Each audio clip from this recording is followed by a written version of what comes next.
Now I came in and I forgot to shut the door to the room before I started the live video.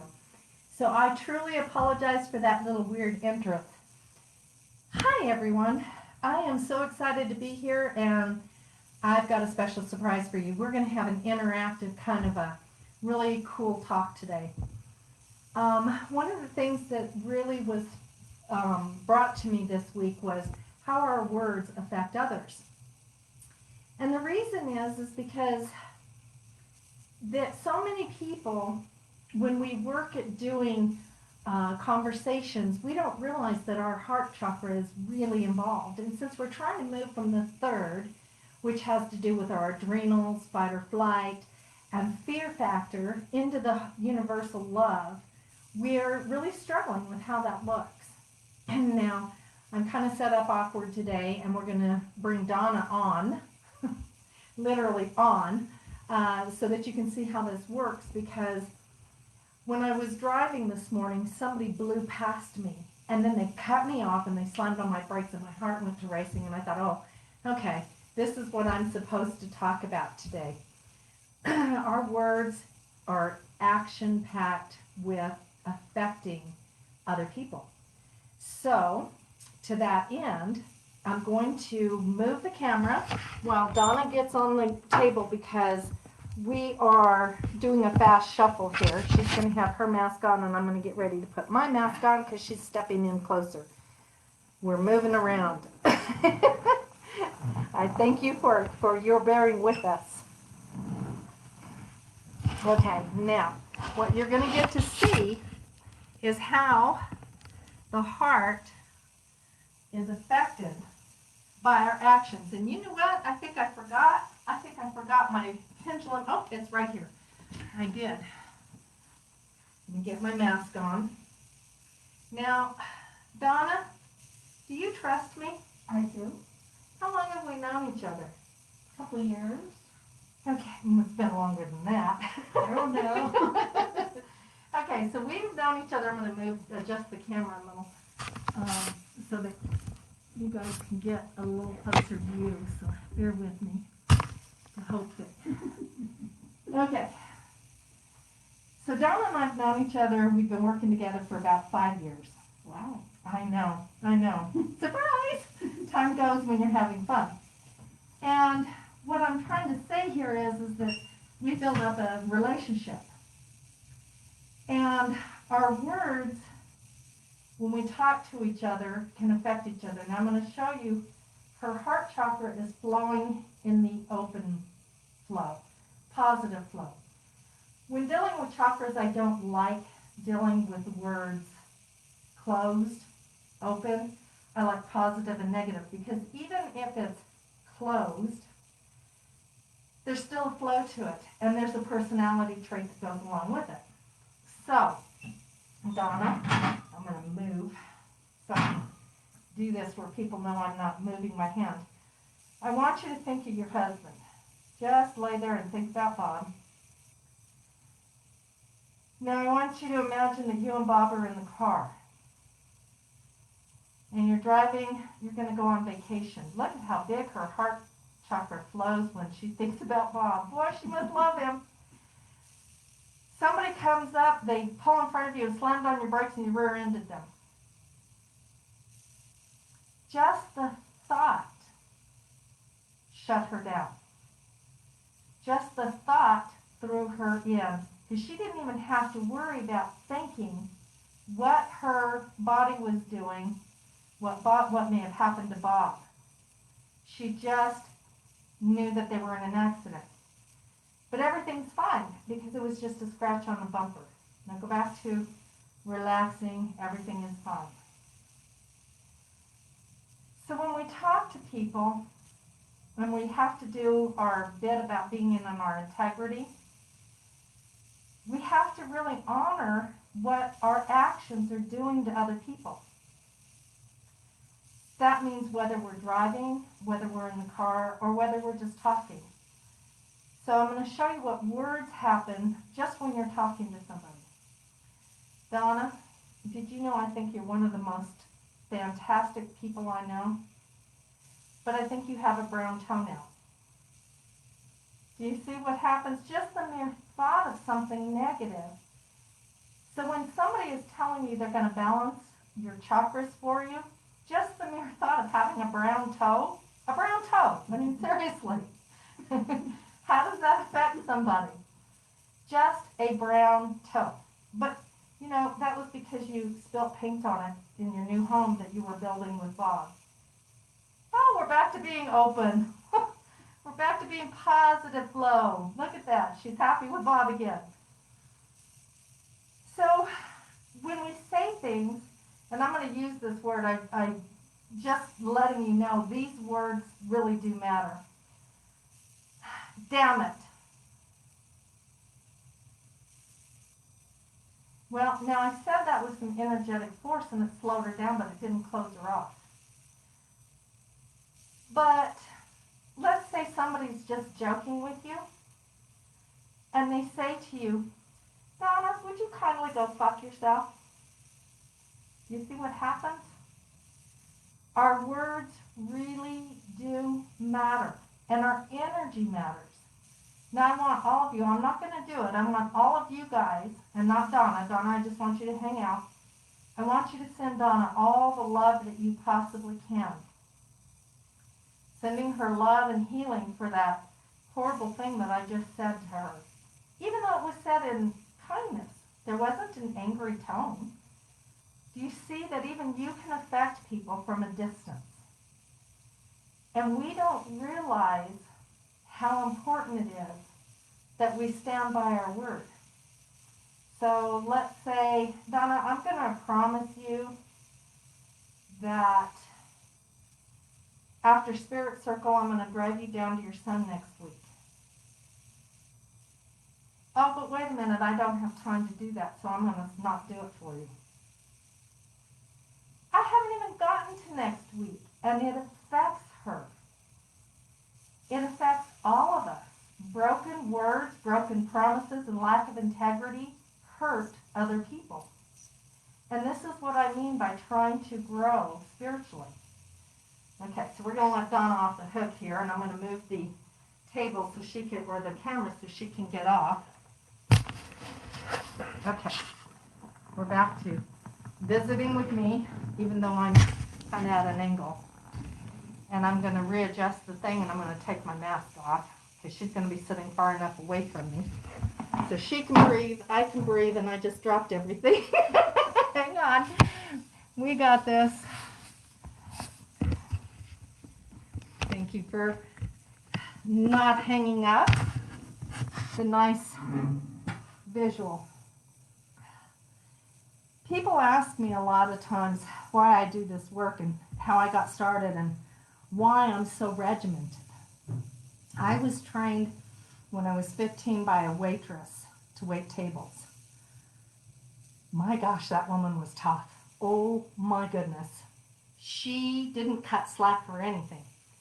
If she saw one of her waitresses carrying water, you had to carry water and the menus to the table. If you stuck those menus in your armpit, she lost her grill. You had to take the water pitcher, pour the water, put the water down on a table behind you, and then hand out the menus. She said, who wants a menu out of somebody's armpit? And I thought, ooh, she's right. Who the heck does want it out of somebody's armpit? And like I said, she was tough. She cut no slack, but I learned to wait a table. And I learned to make good tips. So years later, when I was a bar manager, I turned around and trained my waitresses the same way. You always address the woman first. You never flirt with somebody's husband, boyfriend, date, nothing. You don't flirt at this job unless it's a single man with no ring on his finger, because we're not that kind of establishment. And do you know, I had more, when I first took over this bar, I had more people come in and start bringing their wives, a place they could have a drink with, because they knew there were no shenanigans. And their wives were okay with them coming and watching Monday Night Football, because we were one of the first places that had the real big screen. mean, we're talking back in the 80s. Anyway, so the thing that I'm saying is that learning how to do something well has its poetic justice, and it also has its kudos. You get back what you put into this world. Now, Donna, Rosie and I, and hopefully soon others, but we were the only ones on our book discussion group this week. We had a couple of other people in the group, and they weren't able to make it last Monday. We're reading the book, Masters of the Far East, Life and Teachings of the Masters of the Far East. And we were talking about what a shame it is that the world hasn't moved further in our life, and why we haven't created that opportunity to have a more happy, committed world. And we were talking about it. One of the things that's so hard is to sit there and have a space that you hold neutral for other people while they are still maybe extremely involved in religious belief systems and judgments and harshness. And why haven't, with all this information out there, why haven't more people taken hold of it? This is hard work. This is not for the weak of heart.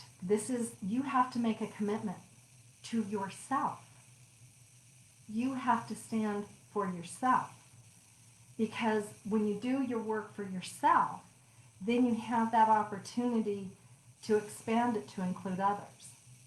But the first person you owe this to is yourself. And the first thing you have to practice doing is talking nice and being aware of those anger moments. Don't get me wrong, this morning when that person cut me off and slammed on their brakes to turn right, I was upset. It scared me. I was wanting to say some really foul things, and I had to go, stop. Why am I letting them bring my vibration down? Why am I letting their angry words bring me down? And it wasn't even words they said. It was the total disrespect that they didn't care how that was going to affect me. Now, when we don't care how we affect other people, we can't grow spiritually because we're going to get that back. So, have I cut people off? Absolutely. I'm human, and I did stupid things in my life. Does it mean that I'm always going to cut people off? No, I keep trying to remember, hey, you know what? Get in the lane you're supposed to be in. Drive in your lane. That also means stand in my integrity so that I do what I'm supposed to do. P&M is not going to let me keep my lights on if I don't pay my bill. They don't care. It's not personal. I agreed to a contract that said every month you send me a bill and every month I'll send you payment, and as a result I get to flick the lights on. When I don't pay that bill, they might give me a month, maybe 2 months to make good on it. Heck, there's even some places that go in and allow me to get help from them so I can get my bill paid. But what if I just am angry at P&M and decide, you know what, they don't deserve it. I deserve to have a new mink coat. Of course, I wouldn't have a mink coat, but let's just say I want a diamond ring, or I want this, or I want that, and my bill doesn't matter. Well, that affects the whole structure of P&M, because you know who's the person that has to pay for it? Everybody else who's paying P&M. The rates go up commensurate with the people who don't pay. It's kind of how it works. It's kind of like when we want to be held accountable, we want our share, but we don't care if we damage other people's share. So those are the things that we really have to think about when we're in our spiritual integrity. If we want to be a healer, we have to heal ourselves. And this is a problem, I know. I get so many people angry at me, and I apologize profusely. But I'm here to make you better. I'm not here to make it nice and excuse it. Somebody told me they were able to become a Reiki master in 3 months. Well, why? Well, the energy's that high. But you haven't healed. You became a Reiki master and you keep having major problems in your life because you haven't healed your issues. That first year of studying and training means that you train to heal you. You're not working on other people. So then your Reiki master tests you to see how far you've come, if you're ready to work on other people. Because we have to be in our integrity and we have to be able to shake off what we pick up from other people. And if we don't, then we pass that energy to our family, our friends, and everyone else. And doing that creates chaos in the world. And it breaks everybody's heart. People tell me, oh, I want to do this, I want to do that, what are you doing to change your life? Did you quit drinking? Are you running around sleeping with everybody's husband or wife? What are you doing to make sure that you're worthy enough of these gifts? And that's why I wanted to show you today. Words matter and our actions matter. The thought of being in an accident made Donna cringe. Her husband, she loves him. I couldn't have picked her parrot because she would have gone, parrot? Well, but Donna being Donna would have just cringed almost as much if it had been her parrot. But between her kids and Bob, it was a no-brainer. She would shut down completely. So was it not nice? Yeah, but that's okay. I've got my healing machine and I'm going to give her a session with the healing machine with my hands on her and she's going to be set to right because I mess with her energy field. So I have to set it right because that's what is being in our integrity really means. Is, people that go to AA, they have to make amends. Do you know why they have to make amends? They have to make amends because, not me, not because they need to apologize to me, but because they need to get it off their chest so that energy doesn't weigh on their vibration and drag them down. So if you feel spiritually guilty, it may not be in your consciousness, like active in your mind, like, oh, I remember 10 years ago, but it's there. And that's why they step you through the program so that you walk through and you make your amends. So we have to make our spiritual amends to people. We have to look at them and say, you know what, I'm doing everything I possibly can to be that much in my integrity committed to you. But how much do we owe somebody who's not committed to us? You know what? That is the hard one because we get our feelings hurt. When somebody dogs you out, and let's say they do sleep with your spouse, who are you mad at? Because I kind of had that happen. The woman apologized to me, and I said, you need to apologize. I thanked her for apologizing to me, and I thanked her for that. But it was to her husband she owed the apology, not to me as much. And my partner, he needed to apologize to me, and he couldn't do it. And the reason he couldn't do it was because he was shameful. So that's going to sit there and nag on his ego and his heart, and he's going to get tough about it. Obviously, we're not together anymore, and that's okay. I wish him the best because he gave me some of the best healings that I've ever gotten from anyone. But we have to be in our integrity more so for ourselves. We have to show up to our commitments with the fullest intention of doing the very best that we can. I was a little slack last year, and I had to apologize to my circle the other night because getting shut down in COVID was really hard for me. Not because I don't enjoy staying home, I do, but because everything that I'm working for Resonant Essentials and all the practitioners here came to a screaming halt. And I was human, thinking, how am I going to pay the bills? How am I going to pay the bills? And I sat home and I got caught up with trying to get these classes that I'm now almost ready to record, and they're going to be up on Teachable for metaphysics. And all the things that I was trying to accomplish to make sure the doors stayed open here, I slacked in circle. And I had to apologize to them and say, look, you guys, I owe it to you to make you the best that you can possibly be. Just like you need to call me out on my stuff too. You need to say, hey, that's not, what is the evidence that you see that? Because we're in a medium circle. If I'm not being clear, how can I expect anybody else to? So we work at doing this together, and I have a great circle. I have some of the best people in the world because they love me enough to call me out, and I love them enough to call them out. And we all work the very best that we possibly can to do this work and to make that commitment to the world, because we are standing in our integrity. We love doing this work.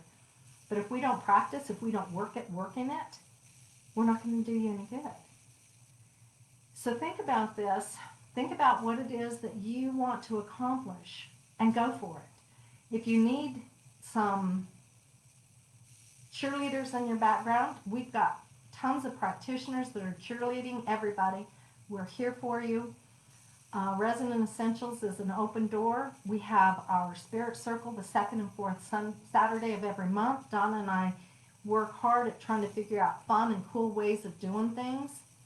We have Brother Francis coming in on Thursdays. We've got Donna on Tuesdays. We've got Johanna on Saturdays. If you even think that you've got something going on astrologically, you can ask Johanna that quick. Man, she is so good at what she does. And we also have Audrey going to start on Mondays talking about mediumship and how to develop and how to get these things rolling. We have so many practitioners doing their healing work. There's so many, numerous to count, but every one of them are trying to stand in their integrity. So if they're not, talk to them, because, they don't mean to not be. We don't mean as people not to be in our integrity with you. But we don't know we hurt somebody's feelings unless you share that. So never be afraid to tell somebody, hey, you know what, that hurt my feelings. Hey, you know what? If it matters to you, tell them. Because you have to be in integrity. And I'm going to say it again, in integrity for you. With that being said, my heart to all of yours. Mwah! Come join us in Mastering Metaphysics with me. And join our book discussion group. We're going to be starting our second book in the book series. You can order it on Amazon for like $30 for the entire 6-volume. It's cheaper than downloading them. So come join us. We'd love to have you. My heart to all of yours.